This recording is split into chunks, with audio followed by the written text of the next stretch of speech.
కూడా పోయే రోడ్ లోపల అక్కడక్కడ గుంతలు పడి ప్రయాణికులకు ఇబ్బందులు అవుతున్నాయని చెప్పి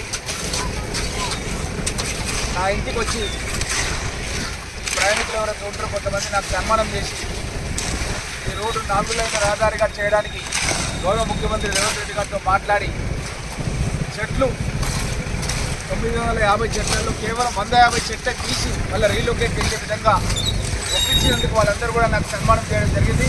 వాళ్ళు ఒక రిక్వెస్ట్ చేశారు, ఈ యొక్క రోడ్ని ఎక్కడైతే గుంతలు పడ్డాయో అక్కడ గుంతలన్నీ పూర్తి చేయండి, అక్కడక్కడ యాక్సిడెంట్స్ అవుతున్నాయని చెప్పి ఉదయమే నా ఇంటికి వచ్చి చెప్పడం జరిగింది. దాంట్లో మన పబ్లిక్ సర్వీస్ కమిషన్లో వర్క్ చేసే గోపాల్ రెడ్డి గారు, కొండాయపల్లి, అదేవిధంగా పాలేపల్లి ప్రదీప్ రెడ్డి గారు, పిఎస్సీఎస్ చైర్మన్ జోము మండలం, ఇంకా చాలామంది మన ప్రాంతం వాళ్ళు కూడా ఎవరైతే ఈ యొక్క అంపా జంక్షన్ పరిసర ప్రాంతాల్లో నివాసం అవుతారో వాళ్ళంతా కూడా పెద్ద ఎత్తున న్యాయవాదులు, ఉపాధ్యాయులు, ఉద్యోగస్తులు అందరూ కూడా వచ్చి ఈరోజు సన్మానం చేసి చెప్పడం జరిగింది.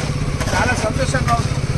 ప్రభుత్వం ప్రయాణికులు ప్రజల గురించి ఏ విధంగా ఆలోచిస్తుందో ఈరోజు వాళ్ళను ఉదయం రిక్వెస్ట్ చేయడం, ఈరోజు మేము ఈ యొక్క రోడ్డు మీద ప్రయాణం చేయడం, దాంతో ఈ యొక్క పనులు కూడా పూర్తి కావడం అనేది మీరే కళ్ళారా చూస్తున్నారు.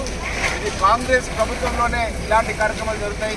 గత ప్రభుత్వం లోపల 10 ఏళ్ళు పరిపాలన చేసినటువంటి కేసీఆర్ ప్రభుత్వం లోపల ఎక్కడ కూడా ఈ అప్ప జంక్షన్ నుంచి మన్నెగూడ వరకు జరగాల్సినటువంటి 4 లైన్ రోడ్డు గురించి ఎక్కడ కూడా వాళ్ళు కృషి చేయలేదన్న విషయాన్ని కూడా తెలియజేయడానికి చాలా సంతోషంగా ఉంది.